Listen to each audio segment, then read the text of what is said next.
Hello, Loup Power District employees, retirees, family, and friends, and welcome to this month's edition of Canal Chronicles. We're beginning to see the light at the end of the tunnel with regard to the COVID-19 pandemic. We're seeing more and more places being open and less cases of COVID-19 around the district's area, the East Central District Health Department area, the state, and nationwide. So we're beginning to look at things and getting back to more of a normal type of operation. We still have a lot of plans in place, to keep ourselves protected from the COVID-19 pandemic, but you'll be seeing in the next couple of days some things from Loup and from the HR department regarding, us getting back together in a regular time. I've been in 3 meetings now over the past 3 weeks, which we've actually met in person. And it's obviously going to be good to be back in person for meetings, seeing people, seeing people's faces once they sit down at their place of business, and just, getting back to what we would call a normal type of operation. So keep paying attention to that, and you'll be seeing some things in the upcoming days that talk about getting back to normal as far as our operations goes. At the board meeting today, representatives from Dana F. Cole & Company came in and presented the 2020 audit to the board of directors. The audit was a very good audit, and 2020 was a good year for the district. The audit was completed and a good opinion was provided by the auditors to the board of directors, and the board of directors accepted the audit as is. This is good news for the district as we move forward, and a lot of that information will be available to the public in our annual report, which will be soon published in various local social media posts of ours, both on Facebook and on some of the other social media that you'll see. This will also be on our website, www.loup.com, and you can look at that and see the financial information that comes from the 2020 audit.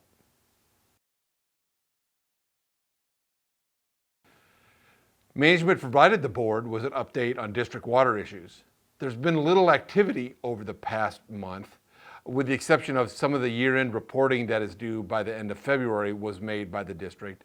And the district has continued to work toward plans regarding remediation efforts along the canal to help prevent what happened in 2019 from happening again. The district is looking at some type of overflow valve issue along the canal, where if there's an excess of water in the canal, that will overflow back to the Loup River. And we're looking at plans and working with the Federal Energy Regulatory Commission on those plans. Another set of design drawings is due to FERC by the middle part of April, and we will get back to you with regard to that at that point in time. Management and the board had continuing discussions regarding the Monroe Powerhouse and the possibility of using the output from the Monroe Powerhouse as qualifying local generation under our wholesale power contract with the NPPD. We started those discussions last month, and as I mentioned last month, there was a lot of information that we provided to the board, and this month we provided even additional information to kind of help the board make a decision as to how we in Loup Power District wants to move forward regarding Monroe Powerhouse. There's a lot of really good discussion amongst the board and management regarding this decision, and the results and the outcomes from the mid-February storm issues and cold weather event that we had also has come up as part of these discussions. We will continue to have discussions with the board on this, and hopefully later this year we'll be making a decision that we can talk to all of you about as far as what we are going to do with the Monroe Powerhouse. Obviously, we will keep it operational, and we plan to continue to operate it. It's just a matter of whether we will use the output for our own purposes or continue to sell the output to NPPD. The Vice President of Corporate Services, Todd Duran, presented the legislative report to the Board of Directors.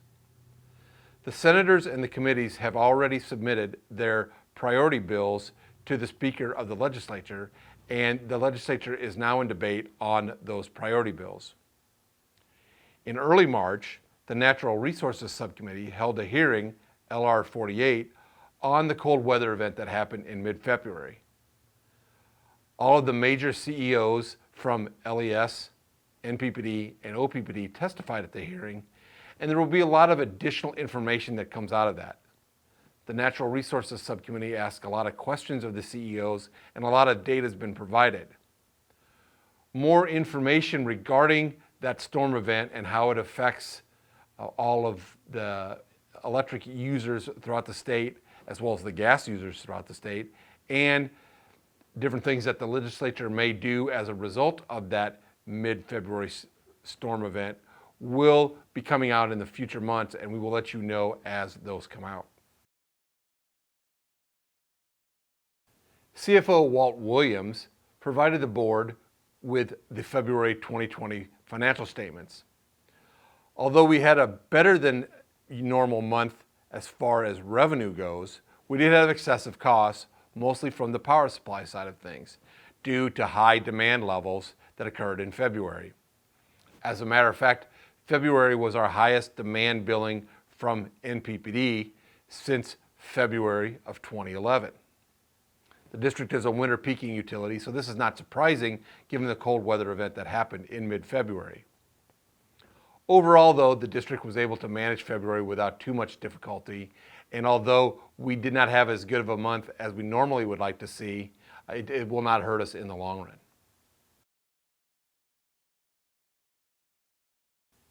On a final note, I'd like to basically let everybody know that on Monday, April 12th, will be the statewide celebration of the Lineman Appreciation Day. This coincides with the National Rural Electric Cooperative Association's celebration of Lineman's Day throughout the country. I want to take a second to appreciate all of our linemen for all the work you do in all the conditions that you have to do, and especially given the COVID-19 pandemic in the past year that we've been through, dealing with separating of crews, not being able to work quite the way you've always been able to do, maintaining distance, wearing masks, etc. And this really goes for all of the district employees. You guys have done a great job at working with us and doing what you need to do to make sure we all stay safe in the environment that we're in. It's been a tough year to do all of that, but you've done a great job, and we do appreciate everything that you do for the district. But especially on Monday, April 12th, I want to thank the linemen for all that you've done. It's been a good year for the district, and we look forward to 2021 being a great year for the district. With that, and as always, stay safe and be happy.